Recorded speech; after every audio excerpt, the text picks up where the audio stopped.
What's going on, you guys? TBR here, and in today's video we are going to be doing our Saturday chat and chill, but before we get to that, there is a little bit of information that I have posted about over on my community tab, as well as the Reddit, and a pinned comment in yesterday's video, but I wanted to go ahead and give you guys a detailed breakdown on the Through Darkness set in regards to how the tag-in effect works in this effect. So basically what myself and my community figured out in our Discord yesterday, and big shout out to Rex, Lalatino, and the rest who helped us get this figured out. But if you go ahead and take a look at the Google Translate for the text for this card's effect from the Korean text, you will see that there is quite a big difference in the way that this card is worded, and this explains why myself and everyone else in the YouTube community that was running similar tests in Spider Robot were having issues getting this card set's effects to show up correctly and reflect in the damage. So as you guys can see here, this is how it translates as follows. Increases attack power by 13%. When tagging in, the power gauge is charged by 15%. And when tagging out, the attack power of the fighter who tags in is increased by 13% for 7 seconds. So I'm going to show you guys how this works in-game. However, basically what this translates to is the character that this card set is attached to will get the power increase. However, they will never get the attack increase whenever they tag in. It is only a character that tags in after them. So I'm going to show you guys a breakdown of how this works, so let's get into it. So as you guys can see here, I am going to be using bronze border characters. The reason being is that these characters have less effects that are going to be showing up as far as their buff icons above their name bar. So I'm going to be using them in order to narrow this down and show you guys this as accurately as possible. But as you can see, Terry is going to be the character with the Through Darkness set attached. Now pay attention here. As you can see, we tag in Andy, and there is the attack buff on the Andy. Now something that's important to keep in mind, you have that 7-second duration for this attack buff. However, that duration will transfer over to another character if you tag out the character that currently has the buff within that 7-second window. So as you'll see here, we tag into Robert. He now has the buff himself, but watch how quickly it goes away. And you'll see that right there. So it's already gone because he's only getting the remainder of the time on that effect from before when Andy was using it. So I'm going to go ahead and show this to you guys one more time, but as you can see here, we tag in Terry, and there's the power charge increase for him tagging in from the Through Darkness set that, as you guys know, is attached to him. So there you go. That is how that is going to work. Now, we're going to wait for these cooldowns to come off for our tag-ins, and then I'm going to go ahead and show you guys one more time how this is going to work. But this is why everybody has been having issues getting this to trigger correctly, so hopefully this explains this to you guys in a better way. But there you go, there's the buffs, and as you see, Robert will be the last beneficiary of it, and then it will go away. So that is going to be how the Through Darkness set works in a nutshell, you guys. Chalk this up to some shoddy translation work on Netmarble's part.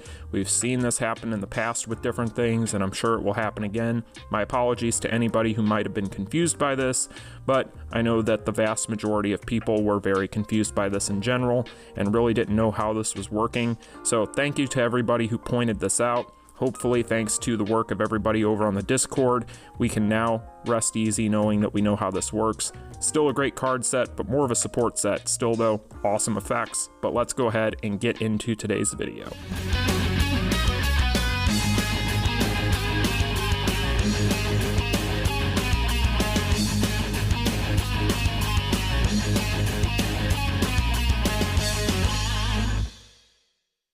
What's going on, you guys? TBR here, back yet again with another King of Fighters Allstar video. And in today's video, of course, it's Saturday, so you guys know what that means. It's time for the Saturday chat and chill, where we kick back and relax and talk about one topic in the King of Fighters Allstar community at length.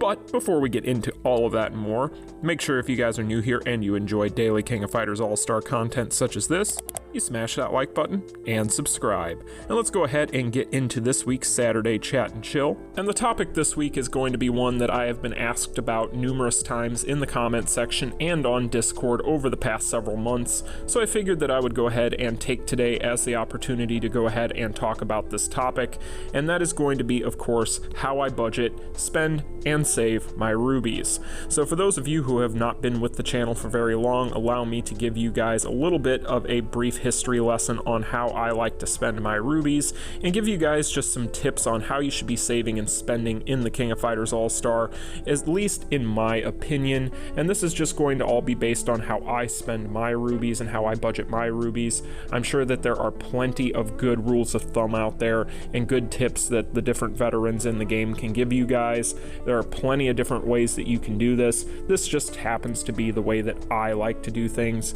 So let's go ahead and talk about how I spend my rubies. So basically, if you guys had not noticed, I usually have a fairly high stash of rubies in my account, and full disclosure, as I've mentioned in the past, I do purchase both the $30 and the $10 pack for the daily rubies every single month. So if you guys do not do that, I do highly recommend it if you do have the extra money laying around to do so. If you're looking to spend money in the King of Fighters Allstar, those two particular subscription packages are always going to be one of the best values that you can get from the shop, so kind of keep that in mind. But basically what that means is I get an extra 200 rubies in my inbox every single day for a full month, and that is what you get for that $40 total between those two packages. Now, one other wrinkle to this is I never miss a single day of login. I actually have not missed a day of logging into the game and doing my dailies ever since launch, so therefore that means that I have never really missed out on any rubies. I try to make sure that I do every single possible thing in the game that gives rubies every single day, so that means that I do try to at least get S or SS rank in time attack every day as well. So if you guys are not taking your time attack game seriously, you need to make sure that you step that up, because that is going to be one of the most reliable ways that you can get your rubies. Now, of course, I'm not going to bog you guys down with telling you all the different ways that you can acquire free-to-play rubies in the game. You guys probably know those things, so I'm not going to go into that, but I just wanted to stress to you guys the importance of making sure that you are taking full advantage of every plausible way that you can in order to acquire rubies in this game. So the next thing I want to talk about is the different questions I ask myself to decide whether or not I want to invest or how much I want to invest on a banner.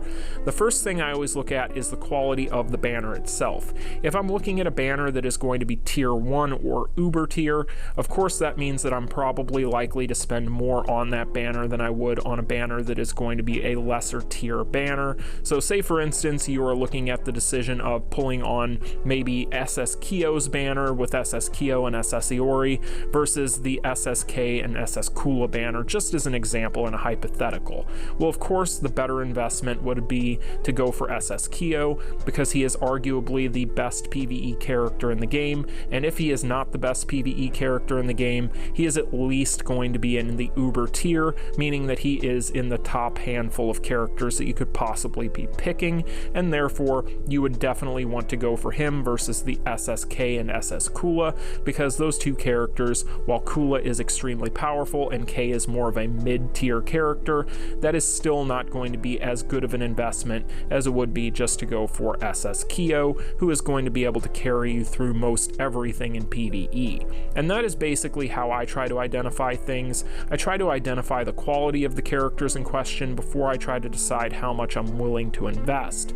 Now, the next thing you want to look at, if you're me, is it a personal favorite? If it's a personal favorite, I'm of course always going to pull, because I am a sucker for my favorites in this game. You may or may not be in that same boat, but most people are always going to want to pull for their favorites, whether they are extremely good or not, and from there it's up to you on how much you plan on investing. But at minimum, I try to plan for going to at least, if I can, 2 pities, because I want to try and awakening level 3 that character if I'm going to be investing. But I digress. That question is always going to be a personal one, and it is entirely up to you from there. Now, the last thing I ask myself, is this a future farm content character? Meaning such as, for instance, SS Kula. That character is extremely good, but she doesn't have a whole lot of use cases in the game right now because not a lot of things ask for chill. However, I decided to invest at least to get her to Awakening level 3 for the reason that I wanted to have her just in case more content was released down the road that called for chill, because if it does, she is likely to be the best possible option because she is the best chill character currently available in the game, and therefore she is a future farm content for me. Now, other things that you can ask yourself, and I definitely do try to consider when I'm deciding whether or not I want to invest or how much I want to invest, is of course the stones, because Netmarble does tend to rerun the character banners themselves, but they don't tend to rerun the actual stones. So for that reason, you tend to want to look at those and go, okay, are these stones something that is going to be so good that I would want them on a character that I currently have and maybe want to upgrade my stones on, or are these going to be stones that are so good that I might want to invest and have those for a future character? That is up to you, but just know that right now it does seem as though these types of things will not get rerun. So if you see stones that are extremely good, that may make your decision for you and may make you decide whether or not you want to invest at least to Awakening level 3 on one of those characters on that banner. Even if the character themselves isn't one that you necessarily care too much about, you may decide you want the stones.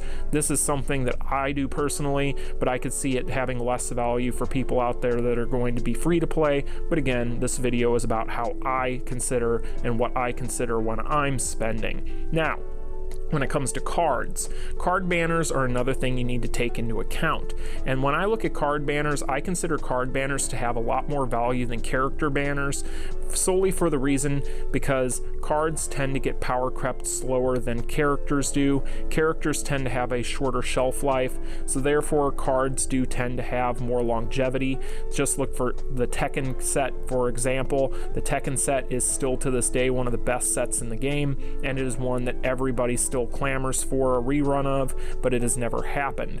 So if you see a card or card set on a new card banner and you think, okay, well, the characters aren't anything I'm interested in, but those cards are really good, it is completely okay to just pull for the cards, because in the end the cards are probably going to have more of a lifespan for you than the characters would anyway, and you don't necessarily need to invest on both. If you decide you just want to go for cards, that's okay.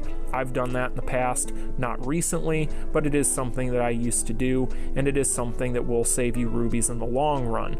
Now, one other thing that I always try to take into consideration is I always try to consider how my first pity rotation goes. If I decided I'm going to go for characters and I decide to pull, I go in and I do one pity first, and then I try to call audibles accordingly.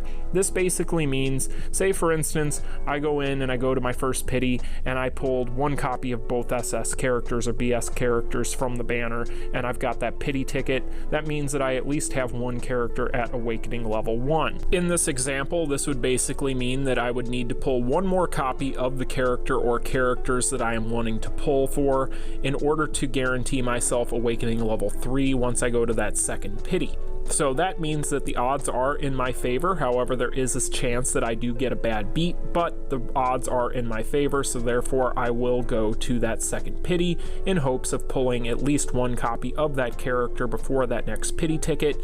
That way I can at least get those characters to Awakening level 3.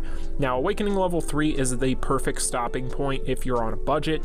This means that you guarantee yourself the stones for the characters, as well as being able to get the most out of them for the least amount of investment. However, if you're somebody that is a spender or has a lot of rubies, you may decide to adjust accordingly and pull more or less depending on what you're looking at. That's entirely up to you, but I personally try to at least go to Awakening level 3 unless it's an uber tier character or a character I'm in love with, at which point I am going to try and be a little bit greedier and try to go for at least Awakening level 4, which you guys see I have a lot of characters at Awakening level 4 that are not maxed out, that are limited banner characters. That is why. So Typically, my hard cap stopping point is Awakening level 4, however, Awakening level 3 is going to be the minimum that I'm going to try and get to at least whenever I invest on characters, and that's pretty much the way I approach that. And finally, the last thing that I will leave you guys with is a topic that I've talked about and mentioned here on the channel before, but the sunk cost fallacy is something that you would benefit from knowing about in general just for your everyday life, because a ton of businesses use this as a way to determine whether or not they should continue investing in things,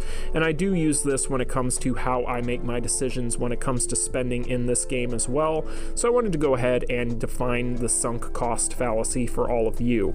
The phenomenon whereby a person is reluctant to abandon a strategy or course of action because they have invested heavily into it, even when it is clear that abandonment would be more beneficial. So basically, in essence, what this means is never be afraid to cut your losses and get out of a situation if you feel like you are too invested, because honestly, all you can do is continue to potentially lose money or lose rubies in this instance. So this is something that I feel like would benefit everybody to be aware of. Don't ever feel like you are married to a position whenever you start investing in something. You can always pull out. It isn't too late, and it's better to pull out early and cut your losses than it is to simply continue to potentially lose. So that is pretty much how I approach these things, you guys. I hope you all found it beneficial. By all means, these are just my own personal views on things and how I do things, but let me know in the comment section down below how you guys invest your rubies, how you plan your spending, and how you approach banners. But I will see you guys in Monday's video. I hope you all found this informative. If you did, go ahead and smash that like button and subscribe, and I will see you guys in the next one. You all take care. Peace. Continue.